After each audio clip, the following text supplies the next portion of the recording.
Saudara-saudari yang terkasih, kita jumpa lagi dalam Pelita Hati hari ini, Jumat tanggal 8 Maret 2019, hari Jumat setelah hari Rabu Abu. Bersama saya Romo Thomas Suratno SC dari Paroki Cilandak, Jakarta Selatan, mendengar dan merenungkan Sabda Tuhan, yakni firman Tuhan yang tersurat di dalam Injil Matius, bab atau pasal 9, ayat 14 sampai dengan ayat 15.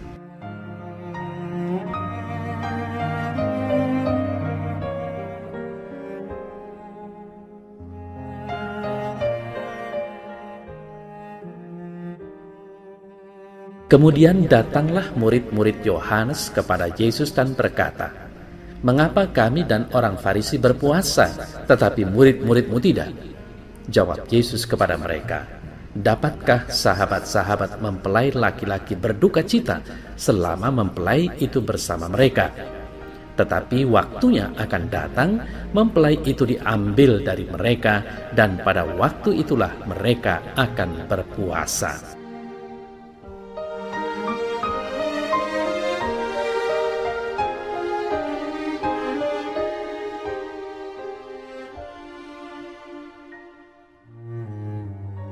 Saudara-saudari yang terkasih, ketika sedang berada di dalam pesta perkawinan atau pernikahan, kiranya tak ada seorang pun yang berpuasa, dan pada umumnya semuanya dalam keadaan bahagia dan ceria, meskipun ada yang pura-pura atau bersandiwara.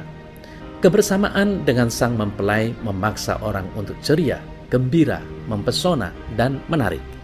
Namun, ketika tidak bersama mempelai, ada kemungkinan murung, uring-uringan, dan menjengkelkan. Nah, sabda Yesus hari ini mengingatkan kita semua bahwa jika kita tidak hidup bersama dan bersatu dengan Tuhan alias tidak baik dan tidak bermoral alias berdosa, diharapkan berpuasa atau bermati raga.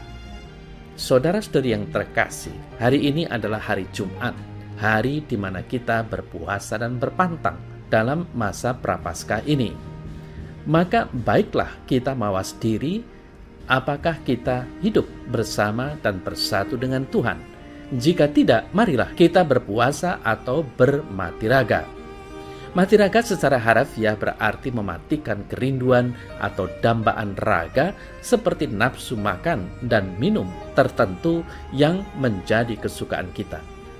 Bermati raga atau berpantang berarti tidak menuruti dambaan atau keinginan tersebut atau mengendalikannya sehingga perwujudannya semakin mendekatkan kita dengan Tuhan dan sesama manusia, alias semakin suci, semakin beriman, semakin mempersembahkan diri seutuhnya kepada Tuhan. Saudara-saudari yang terkasih, bagi kita orang Kristiani, puasa artinya adalah tanda pertobatan, tanda penyangkalan diri, dan tanda kita mempersatukan sedikit pengorbanan kita dengan pengorbanan Yesus di kayu salib sebagai silih dosa kita dan demi mendoakan keselamatan dunia. Jadi, puasa dan pantang bagi kita tak pernah terlepas dari doa. Dengan demikian, pantang dan puasa bagi kita orang Katolik merupakan latihan rohani yang mendekatkan diri pada Tuhan dan sesama, dan bukan untuk hal lain. Dengan mendekatkan dan menyatukan diri dengan Tuhan, maka hendaknya menjadi kehendak kita. Dan karena kehendak Tuhan yang terutama adalah keselamatan dunia, maka melalui puasa dan pantang, kita diundang untuk mengambil bagian dalam karya penyelamatan dunia dengan cara yang paling sederhana, yaitu berdoa dan menyatukan pengorbanan kita dengan pengorbanan Yesus di kayu salib. Saudara-saudari terkasih, kita umat Katolik sering merasa bahwa tuntutan pantang puasa masih ringan dibandingkan dengan praktek agama lain. Maka banyak orang Katolik pun tergerak untuk menambah tuntutan itu menjadi lebih berat. Hal ini bukan kebiasaan buruk jika dilihat dari sisi olah rohani pribadi. Puasa bukanlah perkara boleh atau tidak boleh makan dan minum.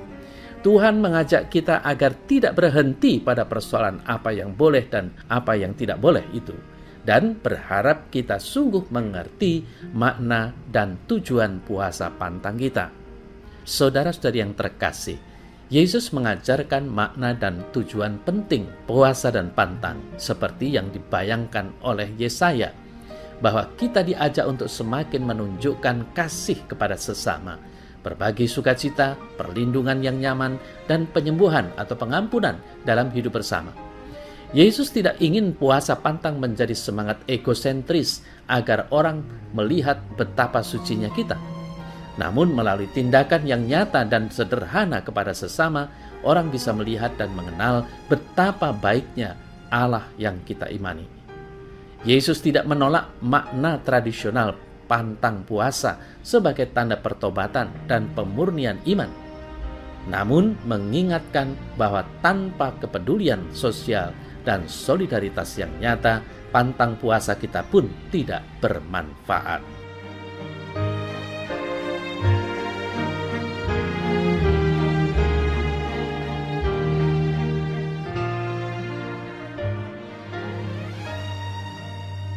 Ya Tuhan, mampukan aku selama masa Prapaskah ini untuk membuka diri terhadap sesama, khususnya mereka yang lemah, miskin, kecil, tersingkir, dan cacat, sehingga pantang puasa ini memurnikan aku dari dosa dan membawa manfaat bagi sesama di sekitarku.